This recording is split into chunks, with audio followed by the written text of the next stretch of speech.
Good afternoon, everyone. It is a rather gloomy, not very sunny day in Nashville, which is rare. It also didn't rain, so it wasn't like, oh, yay, like not a drought anymore. It was also just no rain. So last week's newsletter and video was all about how to start. So this week's is about persisting once you do start. And oftentimes that can be harder than starting. And starting is already hard enough. You go through all that crap to finally get started on whatever you're going to work on, and then all of a sudden, you can't keep doing it. That kind of nagging fear of starting comes back because it's like you started one time, then like took a break for a little bit, lost all your momentum, and now you got to start again, and then you keep doing that, and it's a never-ending cycle. So, in my opinion, the easiest way to persist is to build momentum. And oftentimes, the easiest way to do this is to kind of create like really, really tiny habits and develop them over, long periods of time. So I call this chunking, which is also a way of like memorizing long term memory stuff in psychology. So I kind of stole the term, and they're similar in the way I explain it in like the neurodivergent stuff, and then also how it's explained in like learning behavior psychology. But I should also, say for ethical reasons that I'm not totally, my theory of it is not totally the same thing. Anyways, so what I recommend and what I wrote in the newsletter is, let's say you're writing a song. So you're writing a song and you sit down and you're like, okay, I'm gonna write a song. And that's the first part, which is easy. Define what you want, make a goal. And then, the second part is you're like, okay, now what do I do? Well, we've talked about starting before, we've talked about ways to start. In this scenario, let's say you have what you want to write about. You've already written some lyrics, and maybe at this point it's just more of like developing it more over time, creating a backing track for it, creating chords to go along with it. So in the newsletter, I talk about chunking. I say, okay, if you're writing a song, grab your guitar, and for the next 3 days, just play your guitar for an hour. Just any song, any chords, any scales, anything just play it. So you do that for 3 days, and you start to get that back into your routine. You become more comfortable and more accustomed to playing guitar again. Then from there, you're playing guitar, and I was like, okay, now learn something new. So you learn something new on guitar, whether it be a new scale, a new song. And while you're doing that, you start to get your brain to work and to exercise and to kind of warm up a little bit more. And then after that, experiment time. So you've learned something new, kind of sit there and play off of whatever new thing you've learned. So like, let's say you're playing a scale, maybe try and like riff or improv off of that new scale.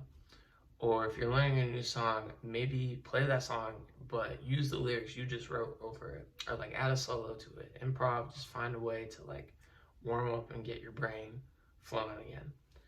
From here, you will naturally gravitate into writing something new. And I know you're probably like, well, I don't know. That's just how creativity kind of works. You have to warm yourself up to it. So at that point, it's probably been, 4, 5, maybe 6, even a week of you just consistently playing guitar and kind of building this into a habit again. And once you do this, you'll realize that you don't need motivation to do anything creative a lot of the time, or, motivation to do anything productive, really.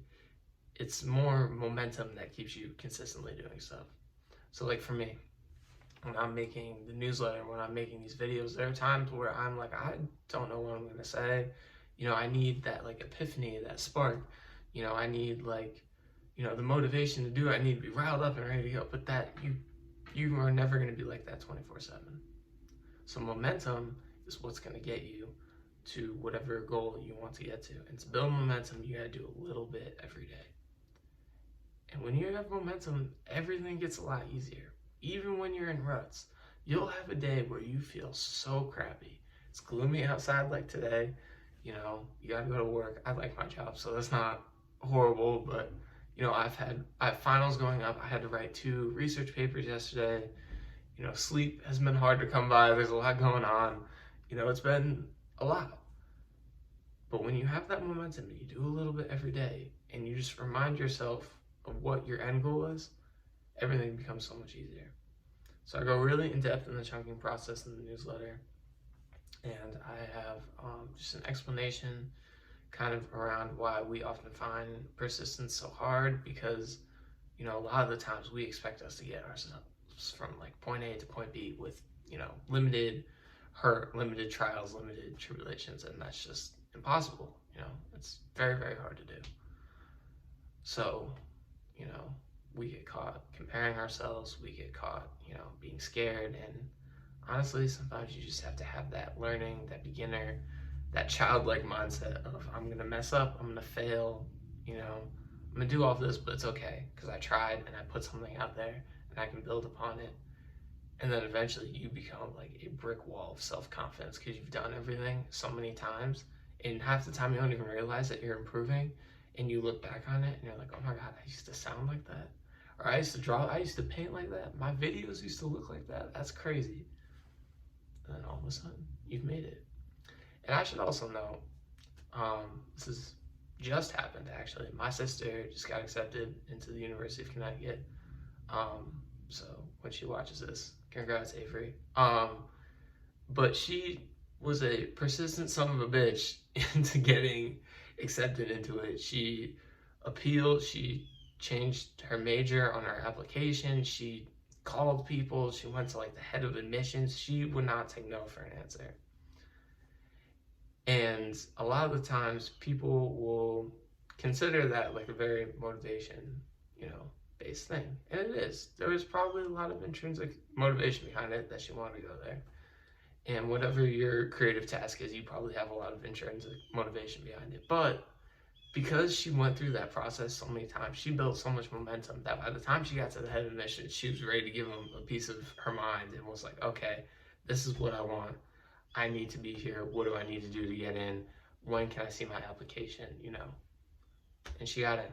So congrats, Avery. And if that's not a testament to persistence, then, you know, I don't know what is. So I hope all of you can take and learn from this and learn from the newsletter as well. Topic next week, again, I don't know what it will be, but it will probably be something that builds off of this even more. So I hope everybody can learn from this. I hope everybody has a good day. Adios.